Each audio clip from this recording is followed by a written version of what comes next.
Nesse vídeo eu vou comentar alocação de carteiras de seguidores. Se você gosta desse conteúdo, já dá um like. Meu nome é Otávio Paranhos e aqui eu falo como você monta uma carteira de aposentadoria global, investindo tanto no Brasil quanto no exterior, especialmente em renda variável. Então a primeira carteira que eu gostaria de analisar é do Rodrigo Araújo, e ele investe 1/4 nas 500 maiores empresas americanas através do ETF IVV. O ETF, como eu já falei diversas vezes, são fundos passivos que apenas replicam regras objetivas, investindo de forma sistemática em categorias de ações. Depois ele investe 10% em empresas pequenas americanas, dentro da categoria da empresa 900 até a empresa 1.500 em termos de tamanho.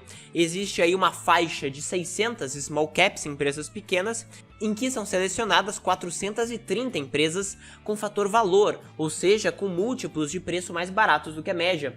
Depois ele investe num ETF que é o CQQQ, que seleciona 93 empresas da China, só da área de tecnologia. Na China existem basicamente duas grandes categorias aí em que as empresas são listadas. Muitas empresas na China são listadas em Hong Kong, que apesar de ser território chinês, tem regras e tem legislação específica nessa parte econômica e do mercado financeiro de forma separada e diferente do que acontece no restante da China. Hong Kong anteriormente era colônia inglesa e até hoje tem uma liberdade econômica bem maior. Então existem muitas empresas que são listadas na Bolsa de Valores de Hong Kong e por isso qualquer investidor internacional consegue negociar essas ações por lá.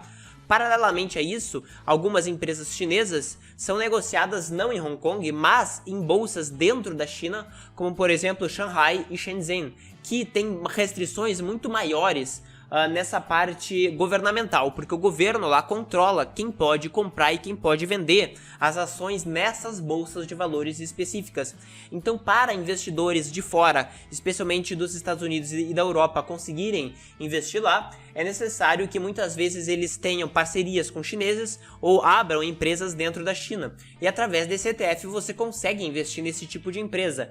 Conforme você vê aqui, 36% é investido em Hong Kong, ou seja, através da Bolsa de Valores de Hong Kong, e 61% é investido nas bolsas de valores do resto da China. Mas, de qualquer forma, essas 90 empresas são da área de tecnologia, sendo mais ou menos 70% da área de software e TI, depois equipamentos eletrônicos, outros 10%, e assim sucessivamente. É importante salientar que nem sempre empresas de tecnologia performam bem. As pessoas adoram falar de tecnologia porque performou muito bem esse setor nos Estados Unidos nos últimos 10 anos. Mas isso não aconteceu necessariamente na área chinesa de tecnologia, conforme você vê no gráfico, que não performou tão bem, né? Então assim, você tem que levar isso em consideração. Até quando a gente vê períodos mais antigos, como por exemplo do ano 2000 até mais ou menos o ano 2013, você teria também uma performance bem ruim investindo nos Estados Unidos na parte de tecnologia. Então você tem que ter consciência disso.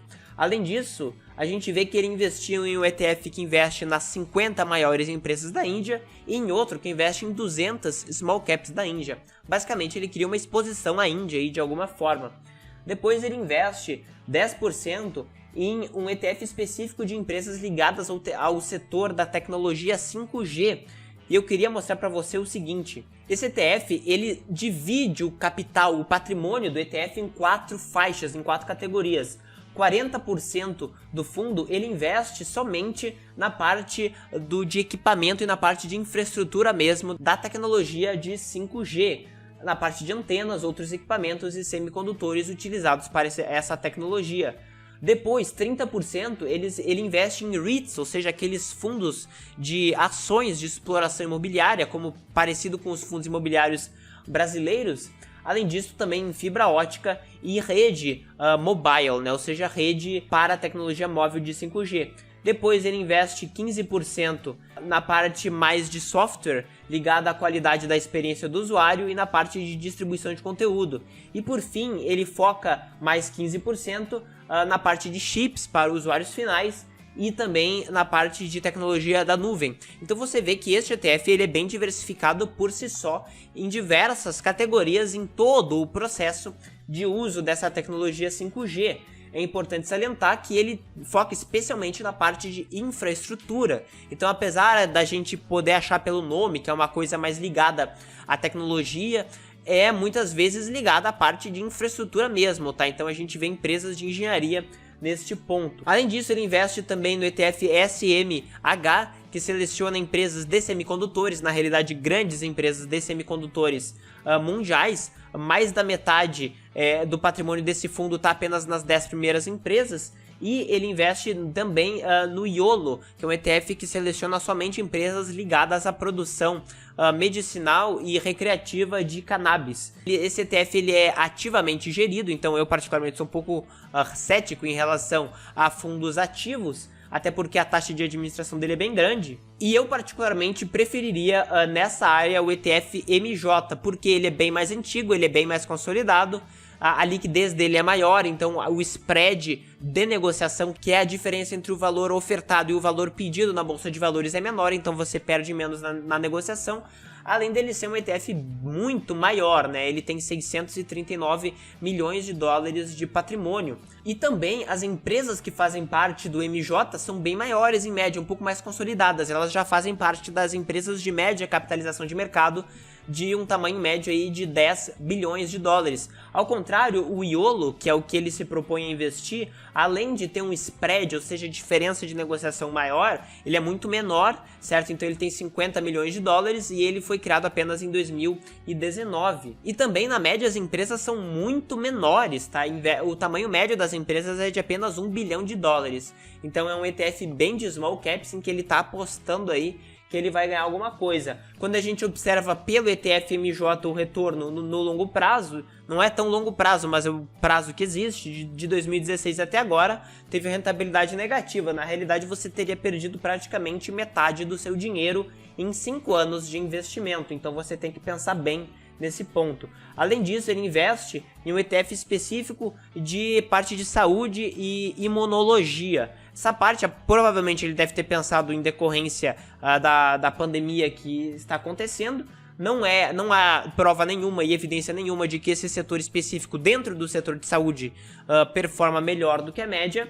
E por fim, ele investe em um ETF que é ativo e ele é muito pequeno, o patrimônio dele é de apenas 4 milhões de dólares, ligados ao comércio eletrônico disruptivo, né? Adoram ter esses nomes para marketing, né, para tentar fazer com que as pessoas invistam em maior quantidade, mas a gente observa, quando a gente vê o que esse fundo investe, o BAIZ, ele investe basicamente naquelas grandes empresas americanas que já são bem conhecidas do mercado. Conforme a gente vê aqui, por exemplo, a Amazon, a Shopify, o Alibaba, o Mercado Livre, PayPal, Fiverr. Então você vê que são muitas empresas já conhecidas que você teria acesso pagando uma taxa de administração muito menor e tendo aí um histórico muito maior, não focando especialmente neste ETF. Eu não sei por que ele resolveu investir neste ETF ativo com esses fatores contra, tá? Até porque tem uma taxa de administração de 50%, o que é bem alto. Quando a gente observa o diagrama da carteira dele, como é que fica? Ele investe muito, né, dentro dos Estados Unidos, ele tem 6 ETFs investindo nos Estados Unidos, investiu em cada um desses setores, não há garantia nenhuma de que isso funcione. Ele se expôs corretamente, no meu ponto de vista, a fatores que se comprovaram verdadeiros e que funcionam, no VIOV, que seleciona empresas pequenas com múltiplos de preço baratos. Também ele se expôs à eficiência média do mercado pelo IVV, tá? Então ele vai ter aí um ganho esperado no mercado americano, o que é bem razoável. E por fim, ele investe na China e investe na Índia. Ele provavelmente investiu só nesses 2 países fora dos Estados Unidos, porque ele acha que investindo em países que crescem ou que têm boas perspectivas, vai gerar um retorno positivo para o investidor que quiser investir naquele país. Isso não é verdade, na realidade tem estudos que mostram o contrário, que países que crescem muito, em geral têm empresas muito caras que tendem a não performar bem em termos de investimento. Lembrando que o principal fator que modifica o patamar de rentabilidade do seu investimento é o preço que você paga. Se você paga caro demais, não adianta o país crescer e a empresa crescer, que você não vai ter um bom retorno sobre o seu investimento. Ele fez essa aposta, certamente eu não faria isso, eu diversificaria de uma maneira muito maior, até porque a Índia é um país assim como o Brasil, que também tem volatilidade da moeda, então você adiciona o risco de uma moeda de um país emergente que não tem ligação necessariamente com o Brasil. A outra carteira que eu gostaria de mencionar é do Daniel, e ele investe no Sleeve, que é equivalente ao Viov, é apenas uma outra gestora, em vez de ser a Vanguard, que seleciona as empresas do índice S&P 600 Small Cap Value, é a SPDR, a gestora SPDR. Depois ele investe no VLUE, que seleciona empresas, mais ou menos 140 empresas médias e grandes dos Estados Unidos do fator valor, ou seja, com múltiplos de preço abaixo da média, mas que selecionam dentro de cada setor, então não tem um setor muito mais barato com um peso maior. Ele dá pesos proporcionais ao que o mercado neutro dá. Então aí, se por exemplo o setor de tecnologia, que costuma ser caro, tem mais de 20%, ele também vai ter mais de 20% do ETF, embora ele foque nas empresas com um fator valor maior dentro deste setor, tá? Então isso é importante falar. Depois ele investe em empresas pequenas dentro do mercado desenvolvido. Depois no IVLU, que seleciona 140 empresas do fator valor fora dos Estados Unidos. Então é um ETF bem parecido com o VLUE, mas o IVLU não dá pesos proporcionais a cada setor, tá? Conforme o mercado neutro, ele dá pesos maiores para setores mais baratos.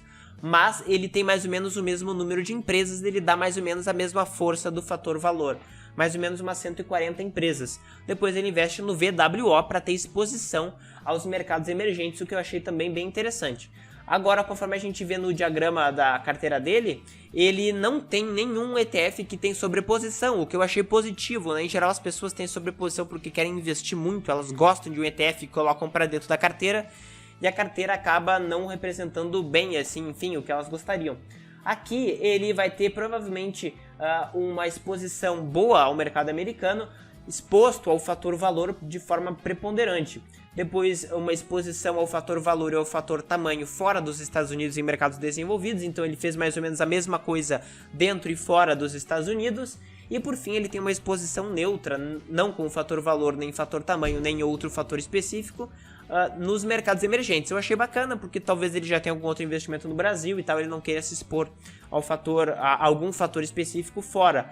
Mas é bem interessante porque é um ETF barato, é um ETF que dá exposição para você que você precisa, diversificando bastante. A carteira dele é muito boa, vai provavelmente performar bem no longo prazo.